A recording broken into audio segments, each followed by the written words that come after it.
Bro, this video absolutely blows my mind. This is I don't know how many of you have seen this, but basically there was a helicopter pilot that was flying around trying to help people stranded during the floods and all that. And somebody from law enforcement told him that he would be arrested if he didn't stop helping people.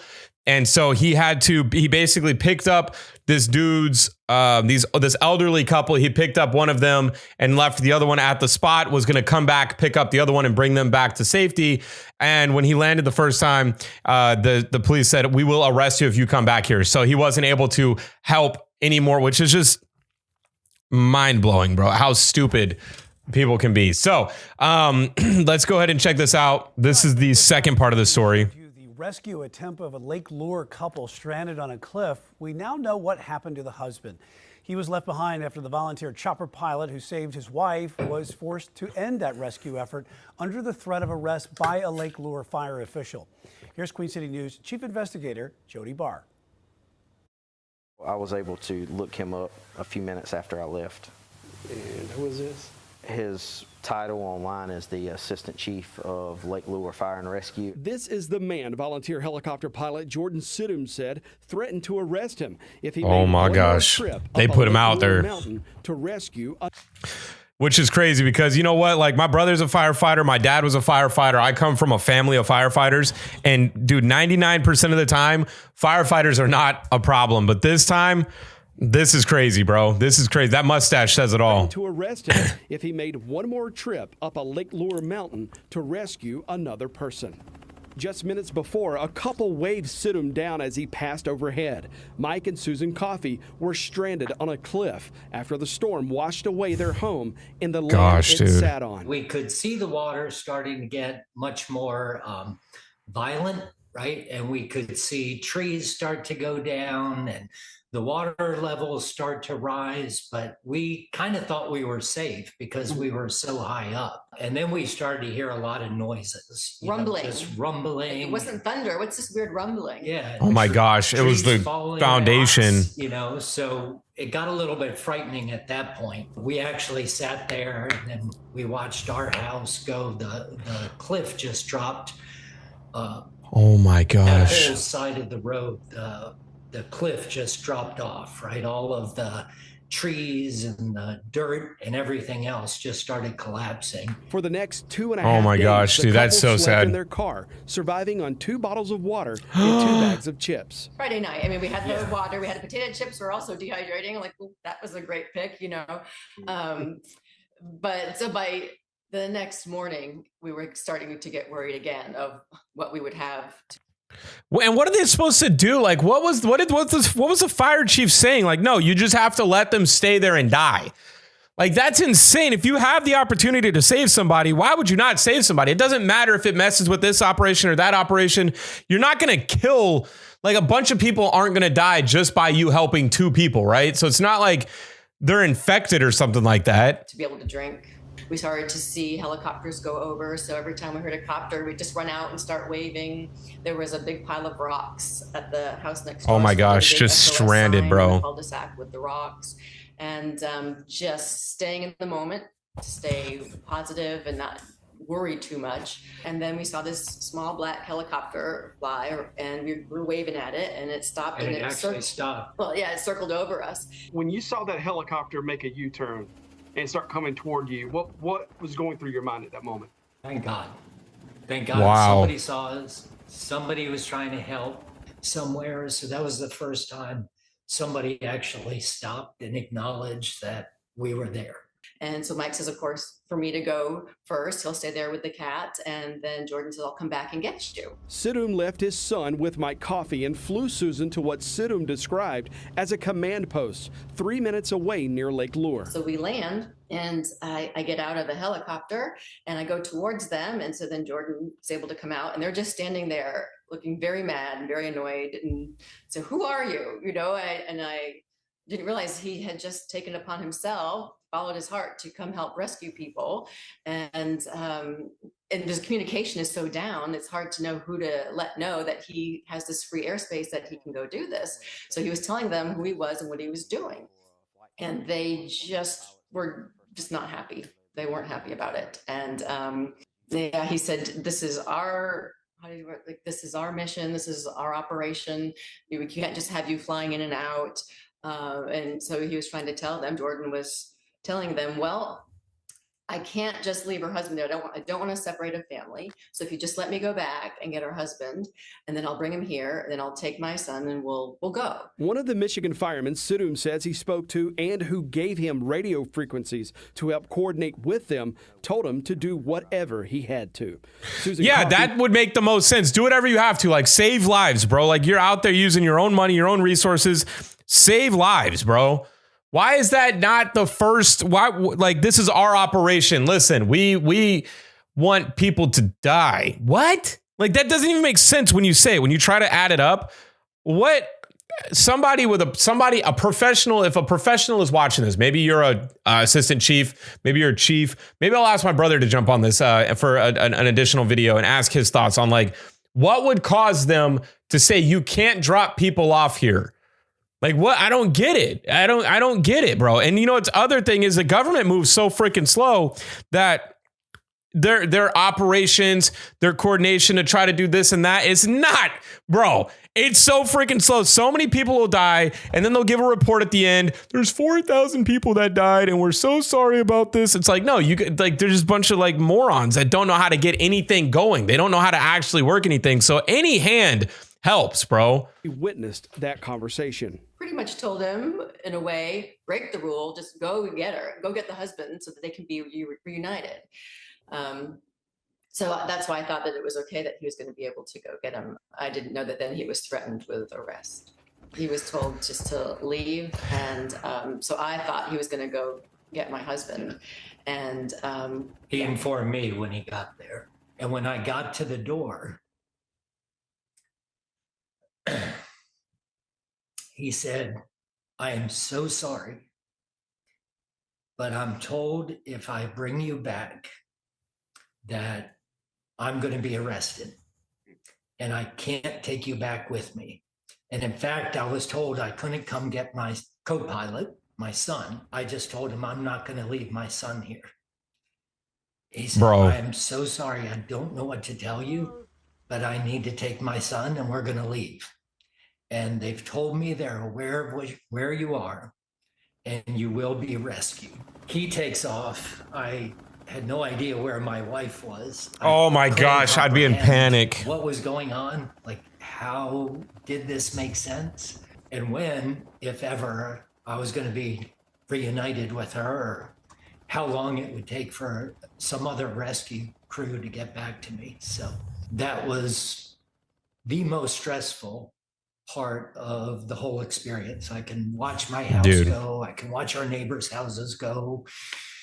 We were together, right? And we knew each other was safe. And when he left, that thought, right, just kind of disappeared. Like, okay, I don't know what's going to happen from here. Coffey hiked down the cliff and found what he believes is that same Michigan rescue crew from the command post. Probably 20, 25 minutes later, I saw a rescue crew across the river, and I was waving them down, and I was able to get down the banks to our side of the river where I could at least yell and communicate across the river saying, do you have my wife? Do you know where my wife is?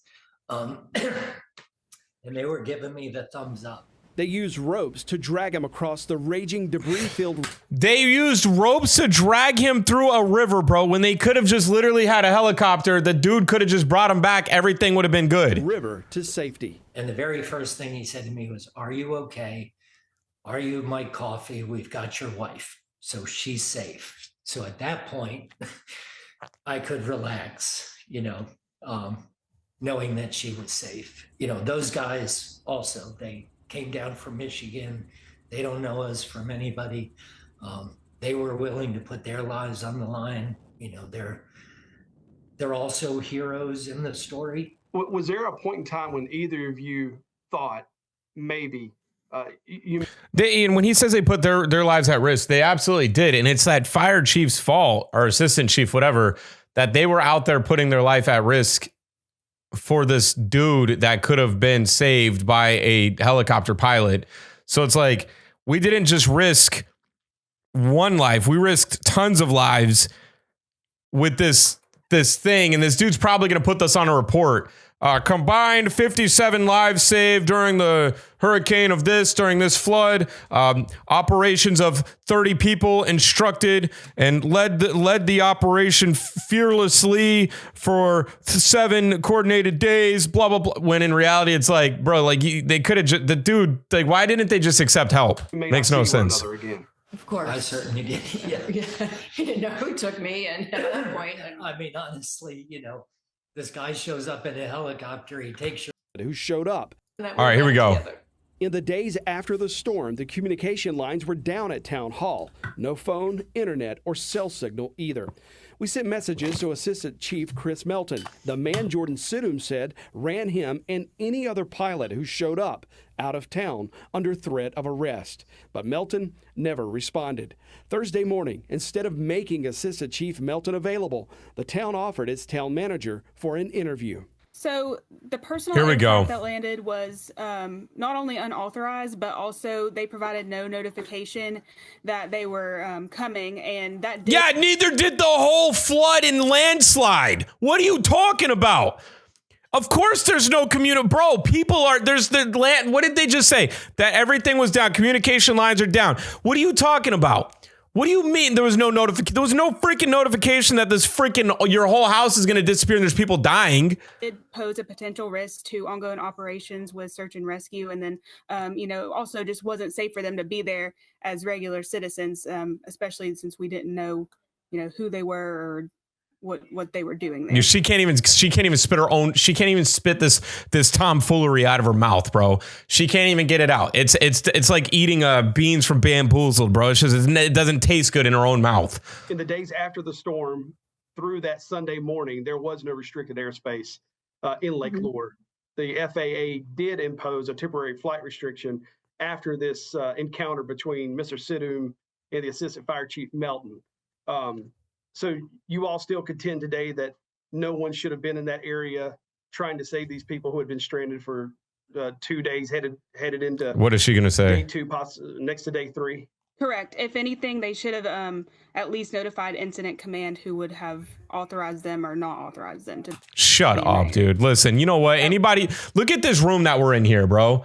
Look at this room that we're in here. Smoke detector falling off the thing. It's like, you know what? You guys are so disorganized, man. Notified Incident Command, who would have authorized them or not authorized them to be in that area. Sidham said he did exactly that. When he landed at the Rutherford County Airport and spoke with the people in charge, Sidham says airport officials told him they were only selling fuel to private aircraft if those pilots were helping in the search and rescue effort. There we go. Sidham has the receipts showing a fuel purchase going into Lake Lure that Sunday morning and one after the arrest threat just 2 hours later.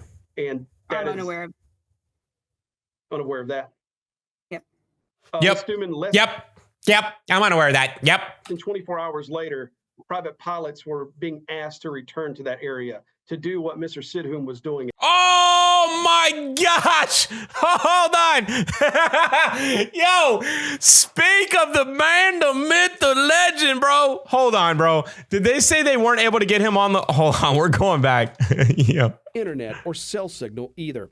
We sent messages to Assistant Chief Chris Melton, the man Jordan Sidham said ran him and any other pilot who showed up out of town under threat of arrest. But Melton never responded.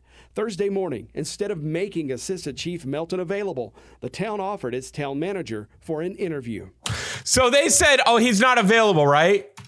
My man's not available, right? Hold on. My man's he's not available. Peekaboo. Yo, come on.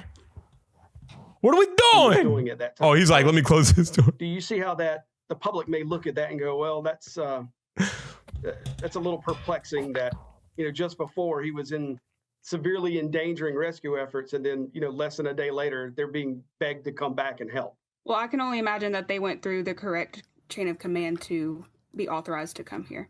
What was the danger posed? This is what I want to know. And what Mr. Sidham did, the specific danger that day. Well, it interrupted operations of the people who were there from national, state, and local resources. One. How? Two, downtown Chimney Rock is in disarray right now. For someone who's not adequately trained in emergency operations. And you are? You know, Hey guys, listen, if you're not trained, you shouldn't help people. That's basically what we're being told here, right? Like if you're in a dire situation and you're not trained with certain things, don't help.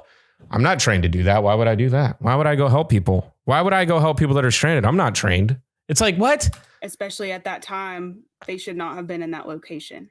Well, just some hours later, he was back in the area, and the county welcomed him in to do exactly what he did just the day before. Do you think his training was significantly improved overnight? I think that it's not that we're turning away help or volunteerism at all. Once again, we just need to go through the right steps to do that. So we're aware, the state is aware, Rutherford County is aware, and the town of Lake Lure. And okay, dude, shut up. I can't take this. All right. Anyways, listen, guys. Clearly, this town faces what all of basically America is facing, which is just like pure corruption of some sort, bro. Just absolutely insane. Shout out to the fire guy though, Mr. Fireman with the mustache. He's not available, and hopefully 4 hours later, hopefully sooner than later, my man will be available. Ms. Stuman, hold on, where's it at? Whom was doing. All right, thank you guys for watching. I'm perplexed. Yeah, I'm blown away at how this is even a thing. But all right, you guys have a good day. I'll see you in the next one. Bye.